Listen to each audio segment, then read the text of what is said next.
everyone, my name is Glyce Alexa Sam, and I am the CEO and Principal Migration Agent of Elite Immigration Consultancy. I took up Australian migration law practice from the University of Victoria. I also graduated Juris Doctor from the University of Technology, Sydney. Elite Immigration Consultancy is a registered and licensed migration firm which provides elite quality but affordable migration consultancy and visa services to individuals, employers, and corporate clients. The firm operates in 2 regions with a main office in Kent Street, Sydney, Australia, and offshore office in the Cebu City, Philippines. The firm offers the following services.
So welcome everybody to today's International Nursing Webinar Series. My name is Irene Mayo and I'll be your host and moderator for today's session. I'm very excited to be presenting our guest speaker for today. But before we actually start, there's just a few housekeeping items to cover. We will be recording this session and the recording will be available in our YouTube site. To avoid any background noise during the presentation, may I please request that you mute your microphones, and at the end of the presentation, we will have a Q&A session. You can use your microphone then, but also feel free to use the chat box as an option, and I can read out your questions for Dr. Zarah. And lastly, we'd like to encourage you to share today's webinar recording with your colleagues and your social networks. Again, this is an exciting webinar series for professional development for all the nurses around the world.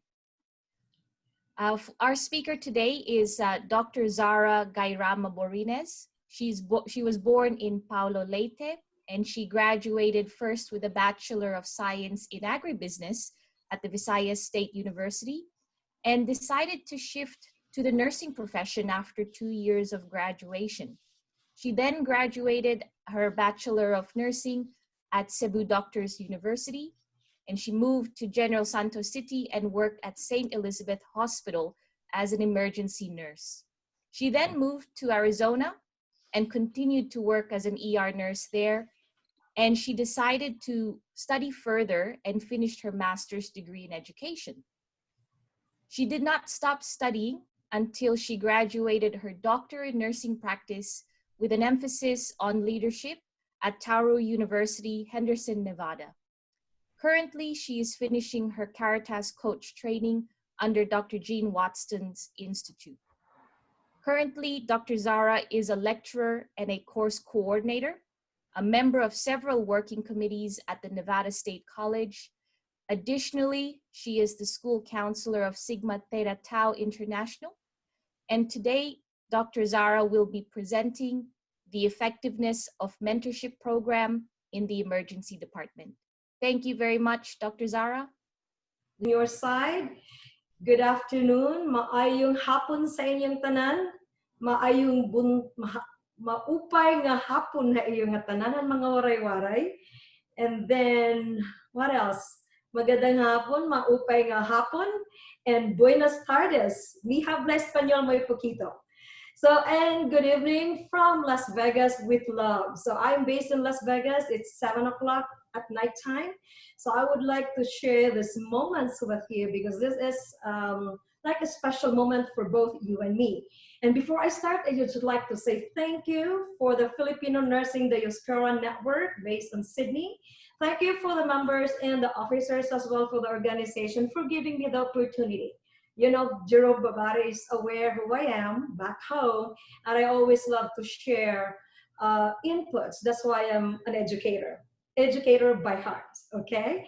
So, but before we start, we always, since I just, by the way, Irene said I was finishing, but I just finished my Caritas Coach and I have my diploma last night. So I am an official Caritas Coach from Gene Watson's Institute. So before we start, I just would like to share one of the things that I learned. It's like a centering, it's mindfulness. So all we have to do right now is to focus on still point. We have to pause and be mindful where we are, because I know everybody's busy right now.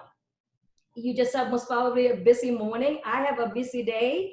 I was lecturing from 8 o'clock until 5 p.m. and then I prepared for the webinar. So I just gotta make sure that everybody will be in the same pace. I would suggest that we will have centering. This is about mindfulness. We're gonna go look for our still point, the present. So as Dr. Leah Ramos, that was your speaker last month, and she's my sister, thanks to her, you were all set up for the mindfulness. So I will introduce to you what she did before as well. So just follow up. So all we have to do is to breathe 3 times. When we breathe, we're taking good energy in, positive energy in, and good affirmations. Getting out, you know, when you breathe out, you have to get negative thoughts, negative energy, and just like be positive at this point. No negative feelings, so we could join in. And what is this presentation is all about. All right, are you ready for me? Okay, let's start. So now we're gonna go deep breathing exercises. This is one of the easiest mindfulness exercises that's very, very effective. Because when we have our oxygen level into the cellular level, it would produce more alertness in the part of the person. So that's what we're gonna do now. So everybody, please put yourself in a comfortable position. We're gonna go, everybody will breathe in. Breathe in. Positive thoughts and positive energy, positive affirmations. Breathe out. Another one, breathe in. Breathe out. Last one, breathe in. And breathe out. There you go. And you'll come back to me right now. That is, everybody's fresh. Let's go ahead and start my presentation. So basically, this is my project when I took my doctoral degree.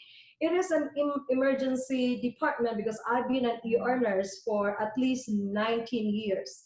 So Irene really talked to me about, I just have top highlights. I'm a Caritas coach now, and I have been doing an NCLEX prep. I'm a coach for NCLEX. So that's why here in Nevada, I'm one of those instructors who would really take care of the students passing NCLEX. And our NCLEX rate is way too high because they are with me all the way. So as I started with an ER nurse for 19 years, PACU nurse and ICU nurse as well. So before we start, this is my questions for you. You don't have to tell me, just keep it for yourself. What is mentorship for you? How can you be a mentor? Just be aware that that would be the possible outcome that we will have today. So let's go to our learning objectives for the day. I'm just gonna go present to you mentorship program. This is very effective. There's a lot of literatures out there. I wanna go discuss the importance of mentorship program. And the last part is I wanna impart to you the nursing implications of mentorship program to the Filipino nurses, which everybody is right now. And I'm pretty much happy that everybody here are most probably educators, because that is our greatest role, to be models to everyone. All right, the background here is, this is really a real problem. So when I started, because I've been an ER nurse, I went to my ER. I've been an ER nurse, and not only ER nurse, I've been a charge nurse. So I was moving along, doing to a managerial position, but finally, like, there was a lot of disagreement or whatever. So I just end up as a church nurse at that point. But my manager told me that there's a lot of problems with the transitioning nurses. They have this poor performance during the, post preceptorship time, and that's why I come in. And then there was also low confidence for this transitioning nurses. Basically, what I have was the nurses who have experience, not the new grad, the nurses who were in the hospital coming from ICU, IMC, med-tele, and they're transitioning to be an ER nurse. That was my target. Those are the people that I studied with. And then these are, as I said, transitioning nurses. They're all over the place now. The only problem that they struggle to have their new roles. I know that they've been a nurse for most probably a minimum of 2 years, 3 years, 4 years, but their skill sets doesn't belong to the ER. So that's why no matter what they do, they're still struggling. And that was the main reason why I proposed this program to help the nurses. So based on literatures, I, scout all over, I scout a lot of literature. So then of course it's just real. It has been there. There's a lot of people before me and after me who were studying about mentorship program. And this is really a big deal because mentorship is really one of the successful process to help our nurses going to a different role. Just like for me, I've been an ER nurse for 19 years, but when I transitioned to be an educator in the academy, that was a hard stake on my part. It was really hard, and I don't have any mentors that time. But right now, because of this mentorship program, our school already implemented mentorship programs, so everybody who was coming in, new one, could benefit the advantages of mentorship programs. So this is some of the definitions. Mentorship basically is motivational, directional. We're going to have some coaching, training, and advice in order that that new person will be successful. That's basically what mentorship is. And all of these are there. They have been studying about mentorship program and how it really helped other people. So the theoretical model that I used was Patricia Benner's theory, which is from novice to expert. So we all know that everybody started from a novice part, right? But at this point, they're not really novice nurses because they've been a nurse for 2-3 years, but they were novice into the ER because that's a new skill set or the new process that they get through it. So what I did was I did this pre-mentorship process. So I identified my people, who are those people who need my help. And then I have the recruitment method with the help of the director and the manager of the specific ER that I was working with before. And then I have this mentorship training. What I did, I trained all these mentors and I talked to them heart to heart. That despite of the fact that you are there, you've been working for so long as an ER nurses, we need you. Because at that time, there's only less new nurses coming to the ER because of the retrenchment. People doesn't like to work there anymore. And then there's a lot of problems. They were not satisfied with their outcome or the output. So I trained the mentors to be positive. We tried to make an opportunity for them to be a part of this program. So once they will be with me, we could fly. So I was able to get through that, putting their more positive thoughts on what are the roles that they have to do and what are the expectations. And then I get another training for both mentors and mentees. So this time we're now doing face-to-face. And we're doing what are the things that we're going to do in this mentorship program. And then we have some tools that we had, and then I collected data after all. And then it was really an intense one because I have to go to the ER every single week, every morning at 5 o'clock. I was in the emergency department trying to get all the things that I should be doing, right? Okay, what is the problem today? What does the mentor say? What was the mentee's problem for today? And then we have to discuss and we have to do research. And then after that, I have to implement. But since I was an ER nurse, heart by heart, because I've been a nurse for 19 years, their problems is more of the skills. So I already know how to do codes. I already know how to do all those rapid responses or centralized or whatever skills they want to know, I already know it. So it was easy piece for me. But I was trying to get all the new things that's happening in the ER. What are the updates that we could help our transitioning nurses. So we developed the skills, knowledge, and attitude format. So we developed this in such a way that we could form these transitioning nurses in 3 ways. They could improve their attitude, they could improve their skills, and of course their knowledge. That's how we implemented our mentorship program. And of course, post-mentor project, we collected data and it was fabulous. They were really grateful for us. We analyzed the data and then we presented. Results-wise, it was this MCE that we had. This is mentoring competency assessment. This is one tool that we have, and these are all the competencies that we implemented to the mentors before and after mentorship program. It's obvious that they were really having fun.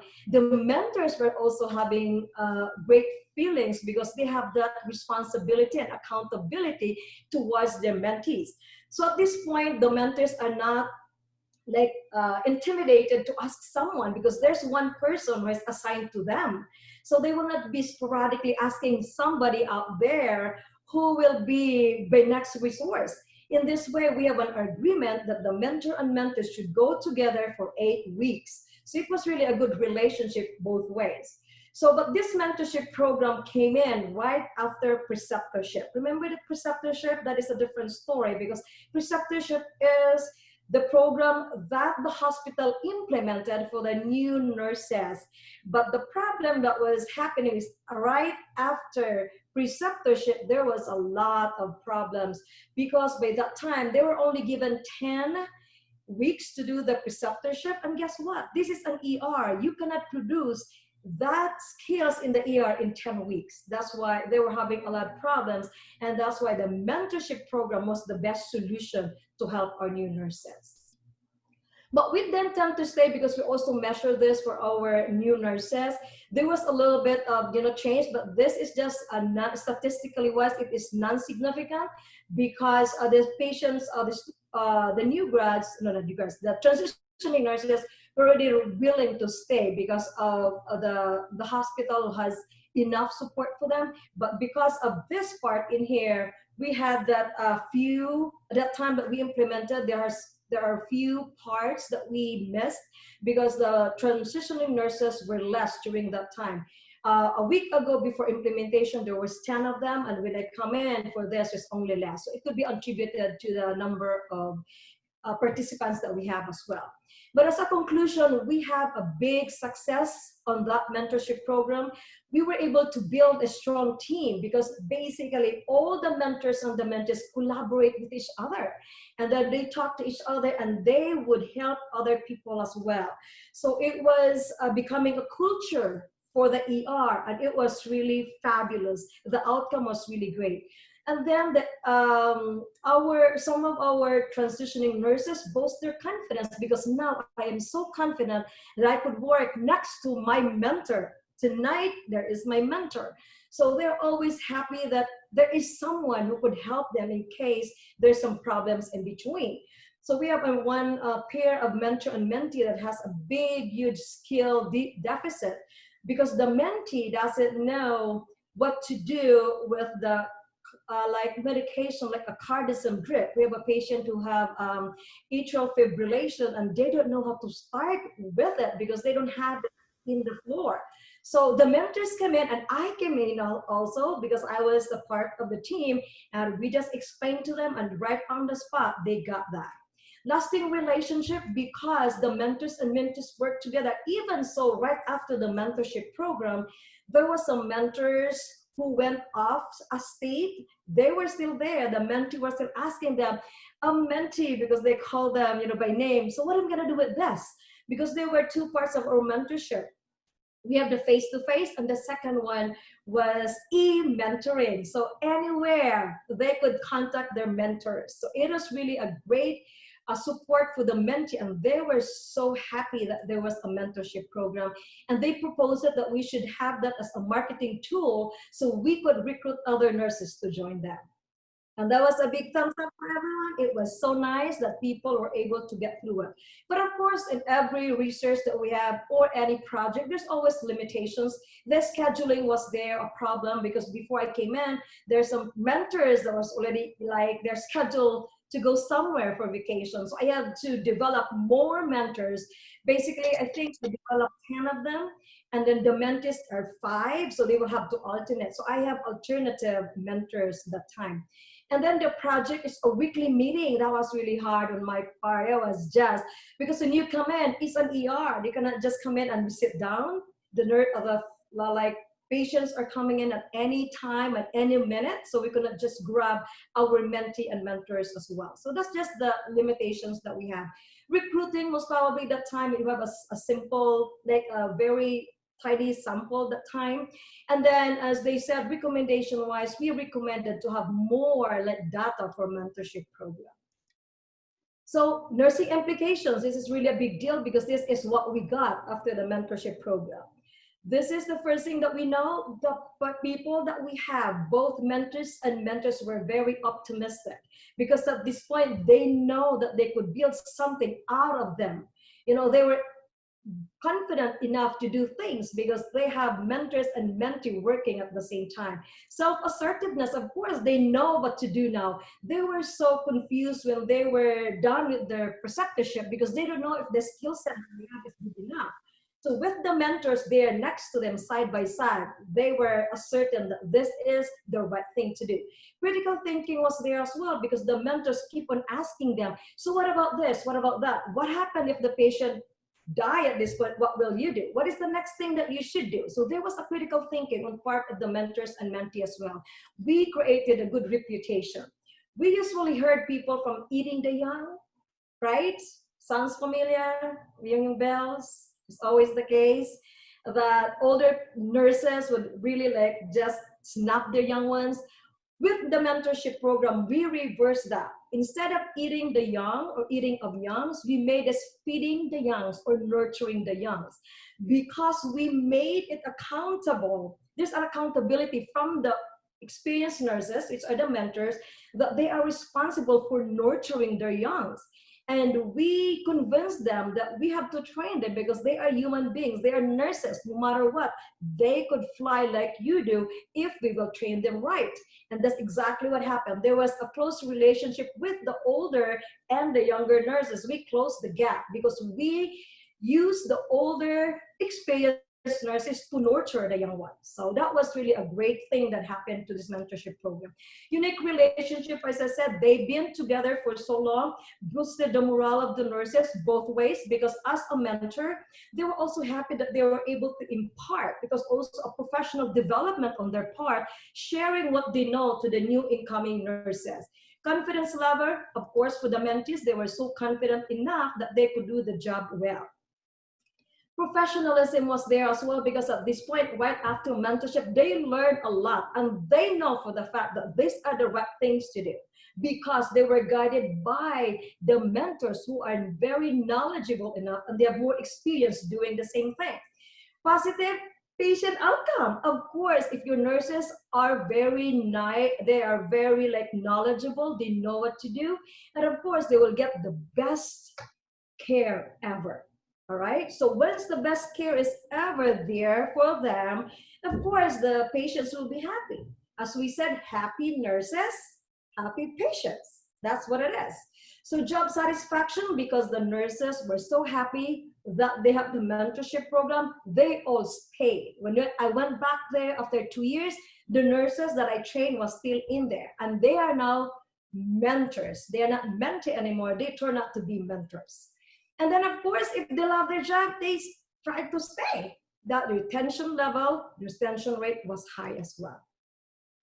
So once everything was done, I was able to present all the information that I gathered into their site. I went back to them and explained what I did and what was the impact on the nurses, on the establishment, and on the entire hospital.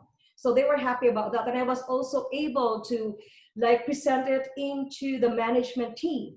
And then I was invited to the International Conference of Nursing Science and Practice at London, United Kingdom, 2018. So I presented the same outcome. And they were so amazed because they don't know about mentorship. Their knowledge about mentorship was preceptorship. That is here in the US, we have two.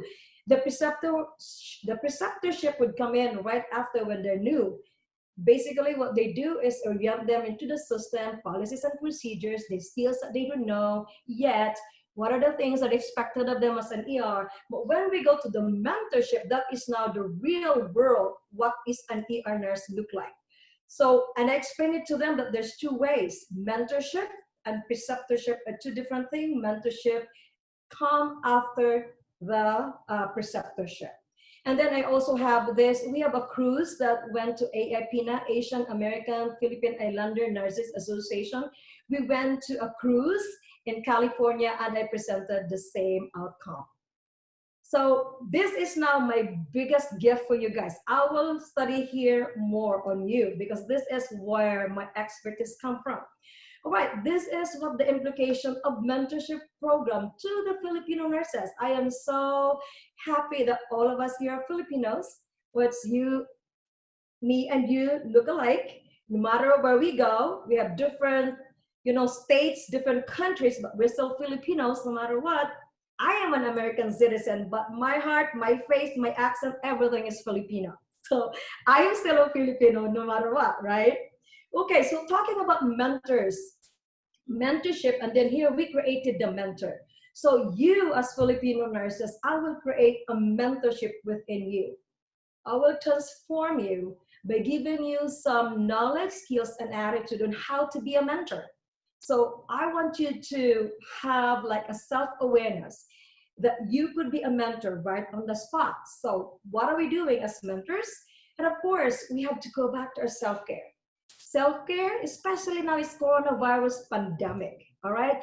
Everywhere you go, you want to hear it in the TV, news, radio, everywhere, Facebook, Twitter, or wherever. It's all about coronavirus. It's all blaming people. What are the things we should do? This, and that. And guess what? My advice for you guys, you have to do self-care because you cannot create the world. You cannot create and change the world, but we could create something inside us, right?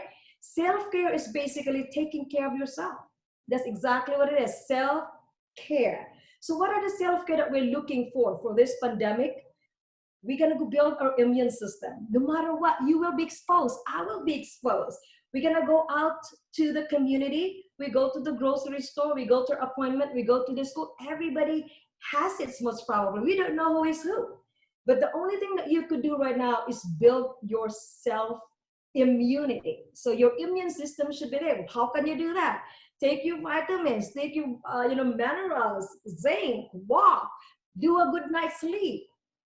It's all about you guys. Remember, nobody could do it for you. Nobody could swallow your pills for you. Nobody could eat for you, right? We have to go back to the basic because if you are doing your self-care, you are a great mentor because you are like a model to all. It has to start from within. Jill Watson said this is from a book. But basically, we have a lot of articles that are new right now that self-care is really the best thing that we could do. So I also researched some of the articles. We have here American Holistic, like as Nurses Association, they mention about self-care strategies as well. Sleep, hydration, nutrition, movement. So you're going to go move. You're going to go walk, do something.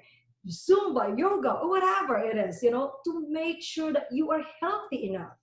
All right, aromatherapy is also one of them. Why?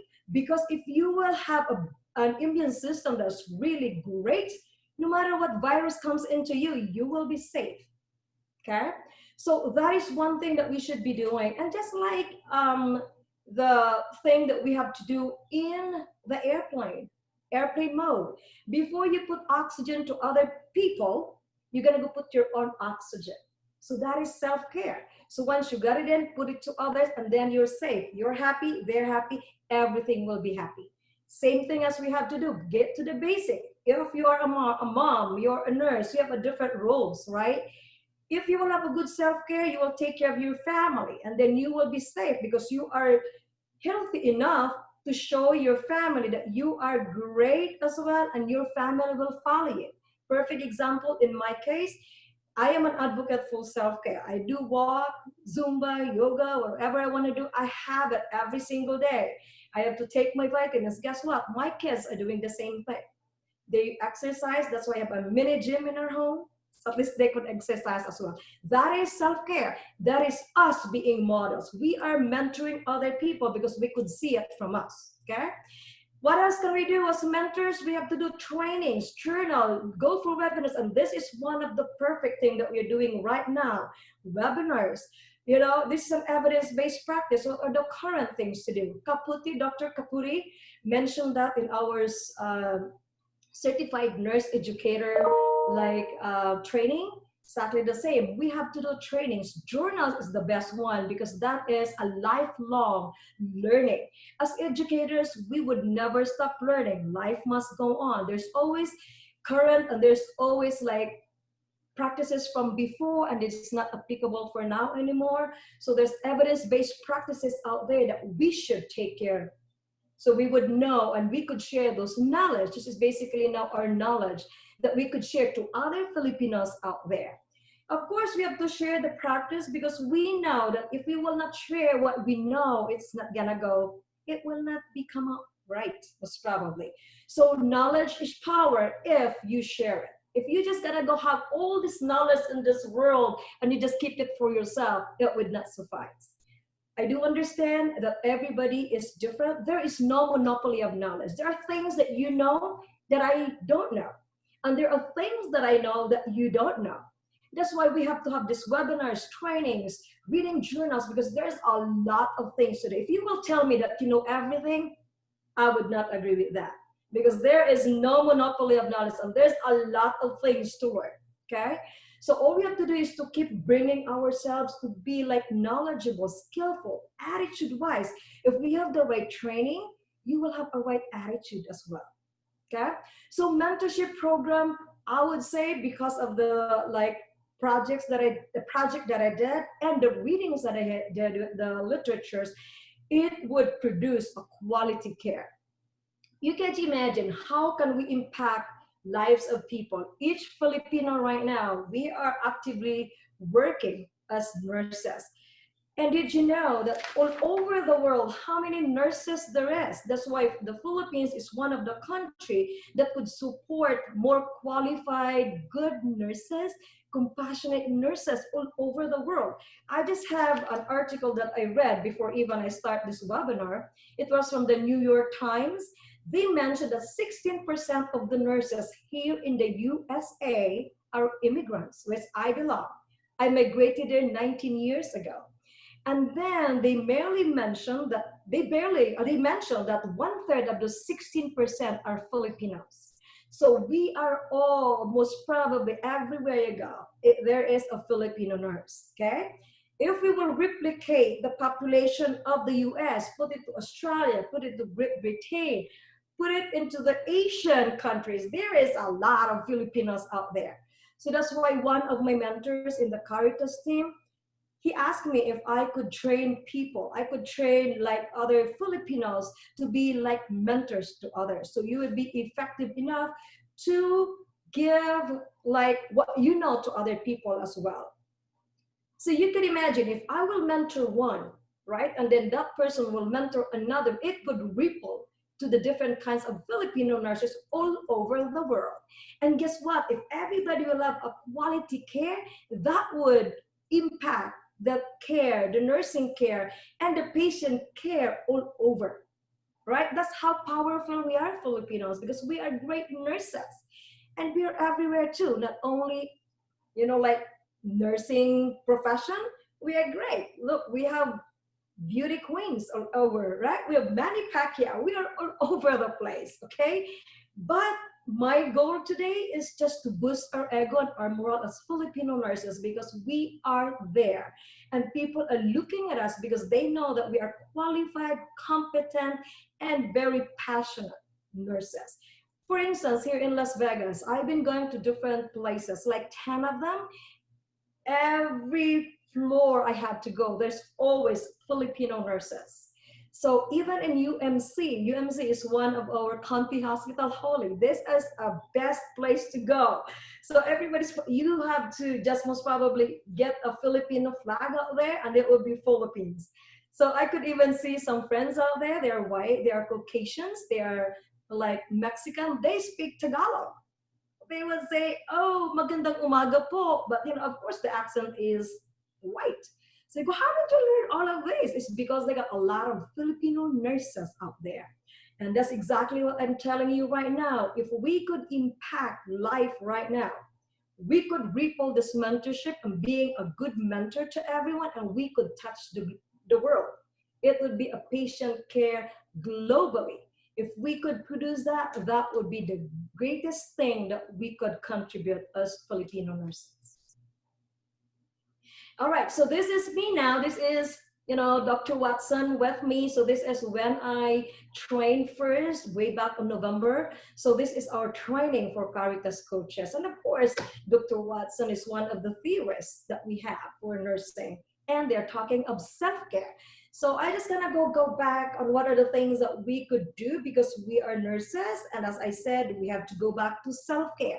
And guess what? Dr. Watson said, as a caring science theorist, Caritas number 1, because she produced 10 Caritas. Caritas number 1 says, sustaining humanistic and altruistic values by practicing of loving kindness, compassion, and equanimity with self and others. So this kindness could start from within. You cannot just be kind to others and you're not kind to yourself. That's why I'm telling you right now, kindness, loving kindness has to start from within, from us. So you have to love yourself as well. So you should not neglect your needs as well. We are not robots. We are nurses. We are also human beings, and we have our own needs. So it is not, I learned it from our training, that it's not always right if we will just sacrifice all the time for our patients. We cannot do that. Remember, if you are for instance, because there's a lot of nurses right now who has some comorbidities because of the fact that we neglect ourselves. We become diabetic, we become hypertensive. For instance, we have now in the ER, and I am diabetic myself, and I'm hypoglycemic. How can I take care of my hypoglycemic patient? Do I have to say, okay, can you take this sugar so you'd be better? So you have to take your sugar first, so you have the energy to take care of others, right? So that's why self-care should be there first. Loving kindness within should be coming up first, because if you have it within, it will just project to other people. That is what Jen Watson said. Okay, other thing is, one moment, we're going back. Another thing is this one. This is another self-care that we have to know. Dorothea Oram. She also mentioned about self-care. So we have to make sure that we can take care of ourselves before we will maintain the health of others. We're gonna go make sure that we are healthy enough to take care of others.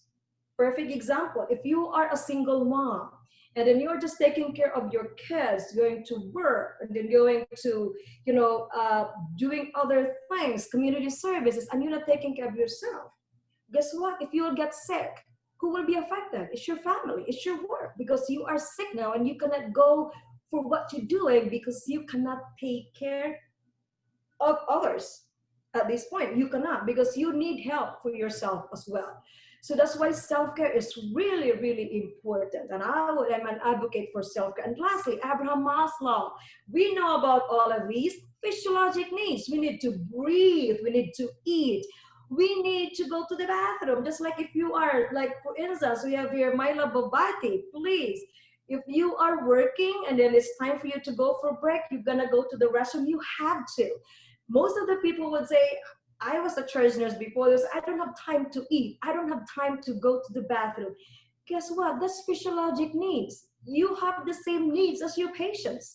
So you have to make sure that you could eat, you could, break, so you can take care of yourself. Because as I said, we are also human beings. We have the same needs as the same as our patients. So these physiologic needs should be taken care of still, so we will be balanced, so there will be homeostasis that we could have, so we could take care of others. And that is what we have to do. Self-care is a big deal for us, and it is very, very significant. Now, going back to our questions. We have here, what is mentorship to you? So what are the things that you could, like define mentorship? You could define it in one word, most probably after all the speech. It could be, mentorship could be just like guiding others. It could be nurturing other nurses. It could be loving kindness also to other people, because you are a model right now. You are modeling for other people. And then you'll be sharing your skills, knowledge, and attitude as well. So we're gonna build ourselves. That's why those webinars are very, very significant, because it helps us. It's helped us to be more knowledgeable so we could share it with other people as well. And of course, if you will be there, you will be skillful enough as well, because when you learn, you apply it to yourself, and that's where the skill are coming from.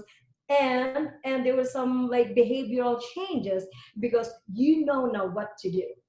And then lastly, of course, you have to be supportive. You have to be, promoting what is a self and safe care to others. Because if you will provide safe care to others, our patient will be happy, because they're always thinking that you nurses are doing the best and the most current and evidence-based practice that we should, we should support, because that is what is expected. And of course, how can you be a mentor? Yes, of course, we could be mentors. So we just have to have a self-awareness of ourselves, basically. What are the things that we need to be mentors? Because to be a mentor is not easy. You have to have that strong, accountability for yourself and for others as well, okay? So everybody starts from a novice. So of course, as we traverse to our nursing career, we become experts of what we do. So, and that is the best time for you and me to do. We have to mentor every single nurses out there who needs our help. I just talked to one of my new grad. This is a new grad. They come to me also for help. And I give them advice. What are the things they should do? Do this, this, and that. What if you have to do this, this, and that? What will happen if I do this, this, and that? There's a lot of critical thinking that is going on with our conversation. And as a mentor, they're happy at the end, because they know what to do. Okay, now I know. If A and B will happen, C will come in. If D and C will happen, D will come in. So they could critically think before even they were exposed to that situation. So that's how we're gonna come in as a mentor as well. But we have to build ourselves. So when they come to us for help, we are ready for them, okay? As I said, everything is already in there. How to be a mentor, when to be a mentor, most probably is also a best time for you. If you've been a nurse for at least 3 years of what you've been doing, like a nurse in the community or a nurse in the school, if you have 3 or more, that's how they define mentors. But anyway, if you are really confident enough and you want to help other people, you could be a mentor.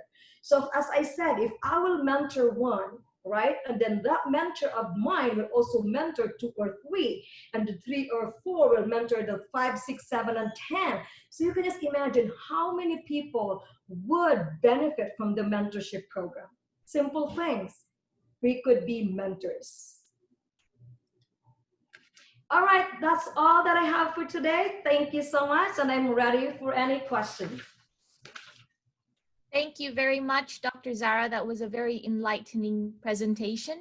There's some really good questions here, and I thought I might start, if that's okay. I have one question from James. What is one piece of advice from you that you would offer nursing students who might be thinking of undertaking a mentorship? One word that they would, my thinking. One piece of advice. They have to be, because these are students, they have to be aware, and then they have to have a self-awareness that they come to mentors for help. So basically, they should have an open-minded, and whatever the mentor would share to them, they will acknowledge it and be thankful for that. So being open to the mentors is the great thing that I could see, because I'm also mentoring students. And they're so happy right after they receive the message, they would fly high. Awesome. I've got another question here from Rudy in the Philippines. Too often, mentor-mentee relationships are defined by the mentor telling the mentee what to do. In my experience, these are the least successful relationships. as they tend to be short-lived and disappointing. Dr. Zarah, do you have tips on what sort of effective questions should we ask ourselves as mentors, those who are planning to provide mentoring support? Thank you. Okay, so my advice is, remember, as I said before, there's no monopoly of knowledge. Even if they're mentee, there's something that they know that you didn't know. So you just have to be open-minded. Before we have a mentorship program, we have an agreement that we have to be open-minded and we have to be open for both ways. Because like, for instance, my perfect example is my own people that I train. So there are some people who are old, they were older people, there's 30 years as being a nurse, and there's the other one that's their mentoring is just like 2 years. There's a gap when it comes to computer. The older generations are not computer savvy. These young ones are. So when it comes to computer, we're charting, they were so good. So the mentees were teaching the mentors as the same way. But when it comes to the skills, and of course, the older people, the older experienced nurses have more skills compared to them, the mentees. So there's an open relationship between the two. It's not just like mentees will be following everything for the mentors. And we have also like the mentors should be also be sensitive of the feelings of our mentees. Because, you know, it is like they are there trying to cope what we could do or we could have from the mentees. And if you were going to be insulting them and you just going to, you follow what I wanted to do and it's not applicable for them, it would not work because each and everyone is different. So all we have to do is to have an assessment between the mentors and the mentees. That is a big piece. So we have to make sure that they have the same culture, they have the same like way of thinking, and that they have the same professional aspirations. So those are the things that we should be doing when we pair a mentors and a mentee. Because if you just pair them sort of nothing, there's a tendency that it would not work. Because the mentors will just be, I really don't like this mentor. And the mentor said, I hate this mentee because she doesn't know what she's talking about. She is not following what I want them to do. So it should be an open-minded, and there's always some assessment between the two, because this is not a mutual relationship that will build up both ways. Awesome. Thank you for that. I think I've got Dr. Joel. He's got a couple of questions for you. I'll start off with the first, saying that your study has highlighted significant results in terms of knowledge, skills, and attitudes. A very commendable project. How has the project affected the operation of the hospital, and how is mentoring different to that of coaching? Okay, but as I said, you know, like mentorship is part of coaching. Okay, so the mentorship is one of the things that's gonna go help you with coaching, guiding. Those are the skills that you need in order to go to the mentorship. But one thing that I was so surprised, because at the end of the presentation, at the end of the project, we presented it to them, and these nurses were so happy. They wrote some article like we get a qualitative data as well, aside from quantitative. So they verbalized that because of the mentorship program, they were able to express themselves and they were able to get into what the hospital want them to do. So the management agreed with it, and they put it as their marketing tool. So at least when they say, okay, this emergency room department has mentorship with it, guess what? All the people that comes in from different departments, they go through it because they have a support within their system. So if I am a new grad or I am a transitioning nurse going into their system, and I would see that they are very supportive, they say, I will be there. I will be there. And it happens because, you know, like 2 days ago, one of my students from 2 semesters came to me and said, Professor, I heard about this ER, which you have before, that this ER is very, very nice because they are so supportive. And guess what? They mentioned about mentorship. That's the impact of my study there. Okay, awesome. Dr. Joel follows on with this to ask, based on the actual implementation of the mentorship project, will organizational climate shape the mentorship culture of the workplace? Yes, thank you, Joel. That's a good question. So after the mentorship program, there was a closeness among the mentor, mentees, the project leader, which is me. I was going there from time to time anyway, so they know me and they were my co-workers before because I worked with them. So there was a cohesiveness among the group. And then they even like suggests that this mentorship program should not be only for the nurses. They want it to the, like to the different participants or the different team in the ER, just like ER techs or the CNAs. So anybody who has a group out there, like in the RTs, PTs, or whatever, they wanted to adopt this mentorship program to their part or their profession as well. So we recommended it to the department manager and director as well, if they could adopt the mentorship program for the certified nursing assistant, the CNAs, and the ER techs. So that was coming because they could see how it impacted, the culture was changed. And at the end, I could still remember that they wanted to go to, we celebrate in a bar right after the shift.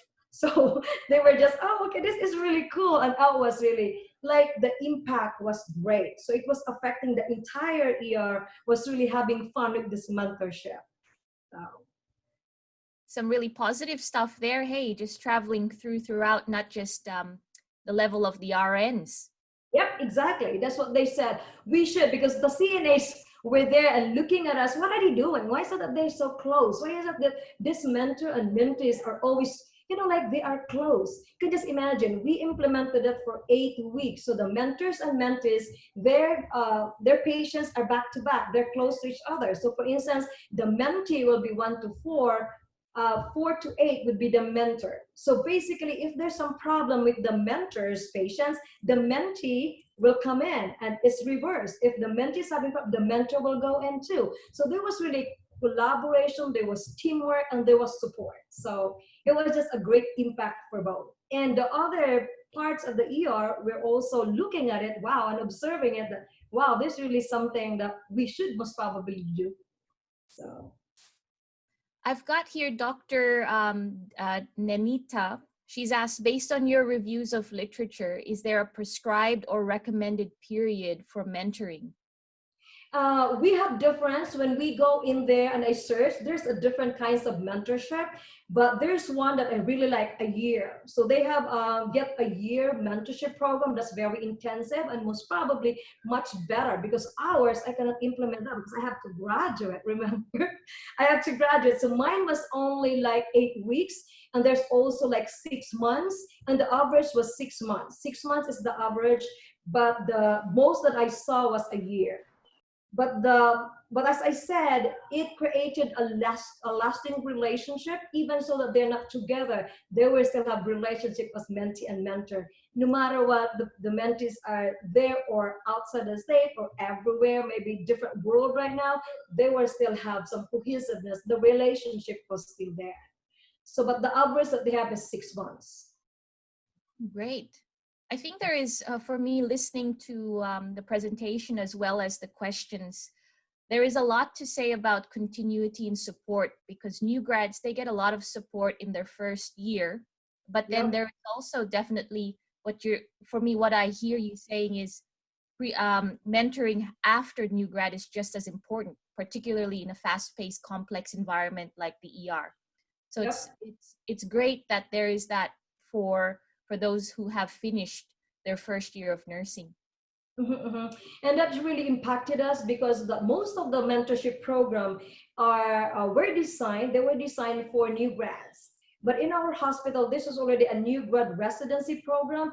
They have a lot of support for new grad, but no support for the transitioning nurses. So the transitioning nurses are the ones who's having a hard time because they thought in 10 weeks they will be a good ER nurse. And guess not, it would not happen because those are new skill set. Yeah, I'm a nurse, I'm in a floor nurse. My skill set is different. The critical thinking is different because this is an ER, a fast pace.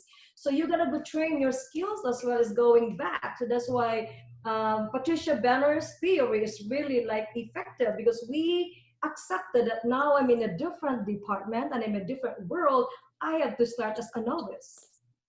Because this is the real world before. Yes, I've got Dr. Cindy Lee has her hand raised. Hi, Cindy.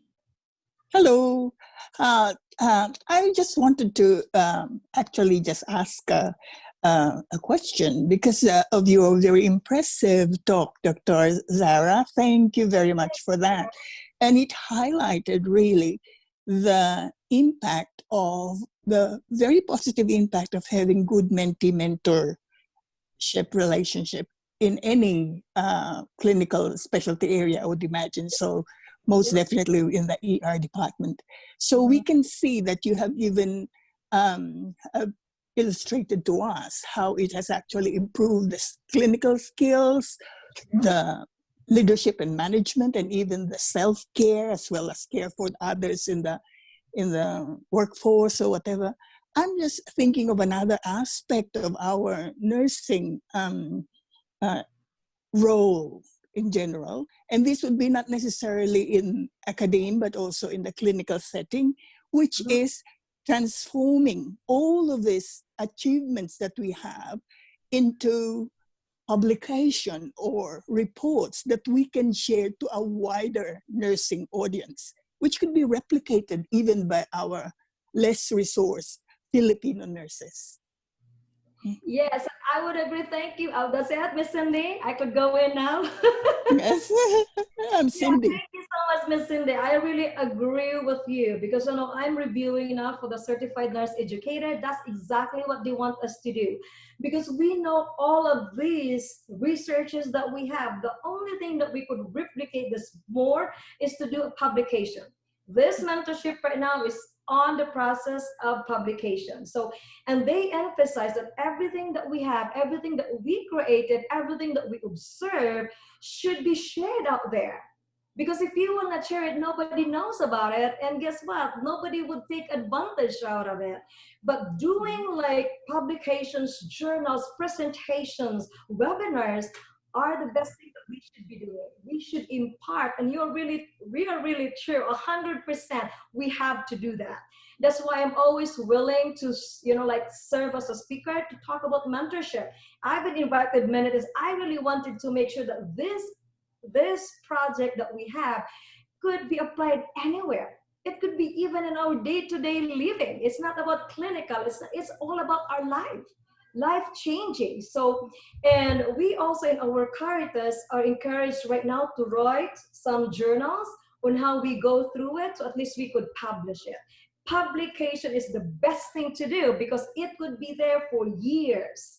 And those are the evidence-based practices that we should be doing. That's why we're collaborating, collecting other researchers, other philosophers out there to get things done. So at least we could continue to progress. And that's where we should be doing as well. Thank you. And that's the point. I love it. Thank you so much, everybody. Dr. Zarah, that has been amazing presentation plus really great answers to the many questions that we've had today. So I thank everybody for attending today's webinar session. Thank you, Dr. Zarah, for taking the time to provide us with this valuable knowledge about mentorship. Oh, thank you so much. And I hope you got something out of it. Okay, I want you to be mentors. I want you to replicate what you have right now. Okay, you can start it with your family, with your colleagues, with your best friends, with your husband, or